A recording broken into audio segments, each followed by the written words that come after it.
تو آپ اللہ سے کیا سوال کرتے ہیں؟ اللہم انی اسألک من فضلک و رحمتک، اے اللہ میں تجھ سے سوال کرتا ہوں تیرے فضل کا اور تیری رحمت کا.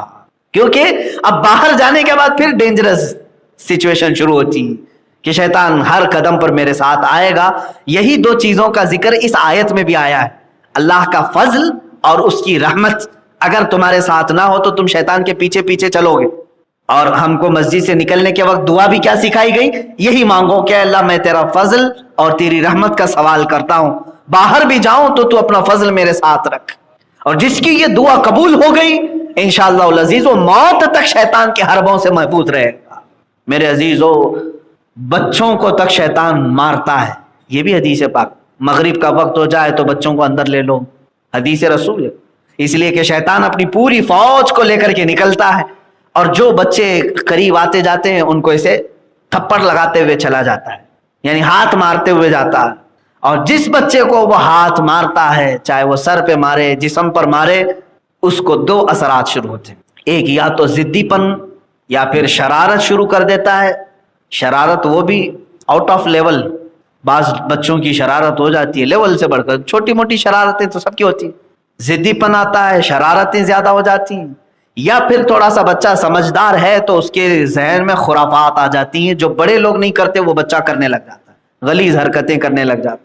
یہ شیطان کا مس ہے، یعنی اس کا تماچا ہے یا اس کا جھاپڑ سمجھ لو، تھپڑ سمجھ لو جو لگ جاتا ہے. اسی لیے حکم دیا گیا مغرب سے پہلے بچوں کو اپنے گھروں میں لے لو. ہمارے محلوں میں تو مغرب کے بعد بچوں کو باہر نکالتے ہیں. انگلینڈ میں آج بھی، انگلینڈ برطانیہ میں آج بھی پولیس ڈپارٹمنٹ کی طرف سے یہ کہا گیا ہے کہ جو نابالغ بچے ہیں وہ مغرب کے بعد باہر نہ دکھائی دیں. جرائم پر کنٹرول کرنے کے لیے رات سے پہلے بچوں کو اندر لینے کا آرڈر دیا گیا. چند سال پہلے کی ایک خبر میں نے پڑھی تھی.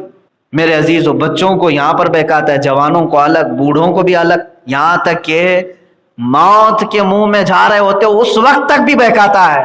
اس وقت بھی جب تم موت کے منہ میں جا چکے ہو، قریب ہے کہ روح نکلنے والی ہے، تب بھی وہ سرانے کے پاس کھڑا رہتا ہے اور ہاتھ میں میٹھا پانی، ٹھنڈا پانی لے کر کھڑا رہتا ہے. وہ کہتا ہے کہ تیری ساری تکلیف دور ہو جائے گی، سارا تیرا یہ جو نزع کا معاملہ ہے ختم ہو جائے گا، بس ایک بار میری بات سن لے. جس خدا کی تو عبادت کرتا تھا وہ جھوٹا ہے اور میں سچا ہوں، معاذاللہ. دیکھ تجھے وہ آج تکلیف میں چھوڑ دیا اور تیری طرف وہ دیکھتا بھی نہیں. میں تو تیرے پاس پانی لے کر کے آیا ہوں، ٹھنڈی ہوائیں چلاؤں گا.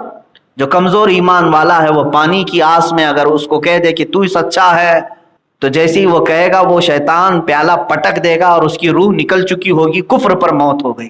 پوری زندگی عبادت کرتا رہا لیکن موت سے تھوڑی دیر پہلے شیطان نے اس کو کافر بنا دیا. پانی کا ایک قطرہ بھی نہیں پلائے گا، وہ جھوٹا پانی ہوتا ہے، پانی ہوتا ہی نہیں، شعبدہ بازی، دکھائی کچھ اور دیتا ہے. تو مجھے بتاؤ میرے عزیزو، ہماری جنگ تو موت کے منہ میں جانے تک شیطان کے ساتھ ہے، اور آپ اتنے ہلکے میں لے کر کے اگر اس کو آسان زندگی گزارنے لگیں تو سمجھ لو کہ پھر خاتمہ کیسا ہوگا، خاتمہ کیسا ہوگا. اسی لیے ڈرتے رہو اور اللہ کے فضل اور اس کی رحمت کا سوال ضرور کرو کہ اے اللہ میں تیرے فضل اور تیری رحمت کا سوال کرتا ہوں. اور اللہ نے جب یہ فرما دیا تو حق بات ہے. اللہ خود فرما رہا ہے وَلَوْلَا فَضْلُ اللَّهِ عَلَيْكُمْ وَرَحْمَتُهُ لَاتَّبَعْتُمُ الشَّيْطَانَ إِلَّا قَلِيلًا.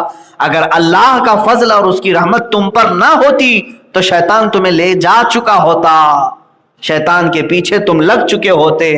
اے اللہ، جس طرح آج تک تو نے ہم پر فضل کیا ہے، دین اسلام پر قائم رکھا ہے، اہل سنت و جماعت پر رکھا ہے، تیرے حبیب کا اور تیرے محبوبوں کا سچا ہمیں معتقد بنایا ہے، ان کی محبت رکھا ہے، قرآن کی عظمت ہمارے سینوں میں بٹھائی ہے، قرآن کا احترام تو نے آج ہمیں دیا ہے، تو یہ سب تیرا فضل ہے مولا. اب بقیہ زندگی میں ہم صرف سوال یہ کرتے ہیں کہ جس طرح تو نے حق دین پر ہمیں رکھا ہے، قبر میں جانے تک ہم سب کو حق دین پر قائم رکھ. یا مقلب القلوب ثبت قلوبنا علی دینک یا اللہ. اے دلوں کو پھیرنے والے خدا، ہمارے دلوں کو ہمیشہ تو اپنے دین